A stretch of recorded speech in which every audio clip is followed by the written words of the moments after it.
दीपक की शादी हाल ही में ज्योति नाम की लड़की से हुई। क्योंकि दीपक की जो पहली बीवी थी वो उसे छोड़कर अपने आशिक के साथ भाग गई थी, ऐसा उसकी सास कोकिला का कहना था। कोकिला स्वभाव से बहुत ही अच्छी और बहुत ही नेक महिला थी, ऐसा इस तरह इसमें दिखाया जाता है। अब दीपक की सुहागरात की तैयारी हो रही थी और ज्योति और दीपक एक साथ सुहागरात मनाने लगे। तभी ज्योति कहती है कि हमारे यहाँ तो दूध पीने का रिवाज है, आपके यहाँ ऐसा कोई रिवाज नहीं है। तो दीपक कहता है कि नहीं, हमारे यहाँ शराब पीने का रिवाज है। तो तुम भी आज से 7 दिन तक हर रोज तुम मेरे साथ शराब पीकर पार्टी करेगी। तो ज्योति कहती है कि मैंने कभी भी शराब नहीं पी है। फिर भी दीपक उसे जबरदस्ती शराब पिला देता है और उसके बाद उसके साथ सेक्स करने लगता है। सभी मेहमान धीरे धीरे घर से चले जाते हैं, पर दीपक का बॉस कामदेव वो घर पर रुका हुआ था और उसकी सास को वो 20 लाख का चेक दे देता है। जब सुबह हुई और ज्योति उठी तो उसको सिर में बहुत ही दर्द हो रहा था। तो उसकी सास कोकिला ने कहा कि तुम थोड़ा सा आराम कर लो, और तुम इस घर की अब नई बहू हो, इसीलिए तुम्हें पूरे 9 दिन तक कुछ भी काम नहीं करना है और सिर्फ आराम करना है। तब उसकी घर की काम वाली गंगूताई उसको ज्योति पूछती है कि इस घर के सारे लोग कैसे हैं। तो गंगूताई कहती है कि इस घर के सारे लोग बहुत ही अच्छे हैं और नेक हैं। तभी उसकी सास आ जाती है और कहने लगती है कि तुमको घर का काम करना है, ज़्यादा कुछ बकवास नहीं करना है। तभी इन ज्योति को मिलने अड़ोस पड़ोस की सारी महिलाएं आती है और सबको अच्छी लगती है ज्योति, क्योंकि वो बहुत ही खूबसूरत थी। तभी शाम हो जाती है और दीपक घर पर आ जाता है और आज फिर से दीपक ज्योति को शराब पिलाने लगता है।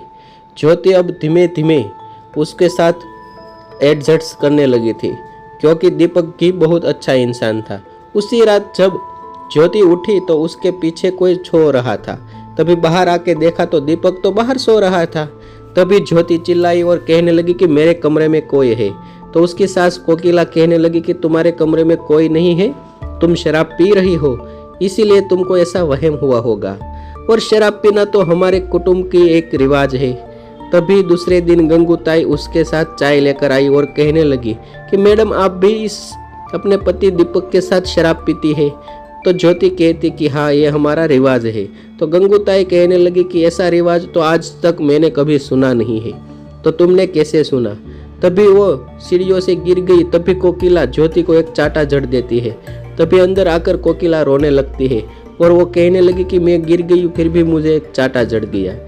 तभी ज्योति और दीपक अपने बॉस के साथ लैपटॉप में बात कर रहे थे और तभी दीपक ने उसे खींचा और प्यार करने लगा। तभी वो कहने लगा कि आज हम होटल चलते हैं। तो ज्योति कहने लगी कि होटल नहीं जाएंगी, होटल में कुछ मजा नहीं है। तो दीपक जबरदस्ती उसको होटल ले जाता है और तभी कोई शेख आकर ज्योति के साथ सो जाता है। तभी ज्योति पूछने लगती है कि सुबह हो गई और आप मुझे घर पर कैसे लेकर आई। तभी दीपक बताता है कि कल शाम तुमने बहुत ही ज्यादा दारू पी ली थी पर तुम्हें कोई होश नहीं था, तो मैं तुमको घर पर लेकर आया। तभी ज्योति पूछने लगती है कि कल शाम तुम्हारे साथ कोई था। तो वह चिल्लाकर दीपक वहां से चला जाता है। तभी गंगूताई कहने लगी कि तुम्हारे सर के बारे में कुछ जानते हो। तो गंगूताई बताती है कि नहीं, वो तो एकदम सीधे गाय जैसे है। तभी ज्योति टेंशन में आ जाती है और कुछ सोच समझ नहीं सकती। तभी गंगूताई के हाथ से चावल का थाली गिर जाता है और उसकी सास कोकिला उसको डांटने लगती है। तभी ज्योति ऊपर से नीचे आती है और कहती है कि बहुत ही सर दुख रहा है। तो कोकिला कहते कि चलो मैं तुम्हारा सर दबा देती हूँ, तुम्हें अच्छा महसूस होगा। तभी दीपक ऑफिस से घर आ जाता है और कहने लगा कि ऐसी सेवा हो रही है बहू की, कभी हमारी भी ऐसे सर दर्द की दवाई बन जाओ ना माँ। तभी वो दोनों बाहर आ जाता है और कहने लगती है कि तुमको कैसे पता चलेगा। और दीपक कहने लगता है कि अब ज्योति को धीरे धीरे हमारे प्लान जो हम कार्य कर रहे हैं उसके बारे में पता चल रहा है। तभी उसकी सास कोकिला कह देती है कि जो होगा वो देखा जाएगा, उसे कुछ पता चला तो जो हमने पहले जो बहू के साथ किया वो भी इसके साथ कर देंगे, उसको मारकर गार्डन में दफना देंगे। तभी दीपक दारू लेकर आता है और ज्योति को पिलाने लगता है, पर ज्योति इस बार सतर्क थी। उसने सारी दारू वहीं पर बिठा दी और तभी दीपक आया और दोनों रोमांस करने लगे। तभी उसको पता चल गया कि दीपक की जगह उसका बॉस जो हर रात मेरे साथ सोता है, और दीपक इतना ही नहीं, हर बार कोई नए मर्द को बुलाता है और मेरे साथ सुलवाता है। ऐसा ज्योति को महसूस हो चुका था। पर थोड़ी देर बाद ज्योति ने आंख खोली और कहने लगी कि तुम यहाँ क्या कर रहे हो? तुमने मुझे टच करने की कोशिश भी कैसे की? तभी उसका बॉस वहाँ से चला जाता है और उसका बॉस उसको कहते कि मैं तुमको तो बाद में देखता हूँ। तभी कोकिला कहती है कि तुम्हारे साथ जितने भी मर्द सोए हैं उसने हमें अच्छी से अच्छी कीमत दी है, और जब तुम वहाँ होटल में गई थी तो वहाँ पर शेख आए थे दुबई से, और उसको तुम्हारे साथ सुलवाने के हमने 10 लाख रुपए लिए थे। तभी तुमको इतना भी पता नहीं है कि हर रोज तुम दारू पी के तुम नए मर्द के साथ सोती थी। तभी ज्योति रोने लगती है और कहने लगती है कि तुम्हारे जितने बेशर्म लोग हमने आज तक नहीं देखे हैं। तुम तुम्हारी बहू को ही दूसरे मर्द के साथ सुलवाते हो, और दीपक को कहते कि तुम तुम्हारी बीवी को भी किसी मर्द के साथ सुलवा देते हो। तुम कितने घटिया लोग हो, हमें तुमको पुलिस के हवाले करके ही छोड़ूंगी।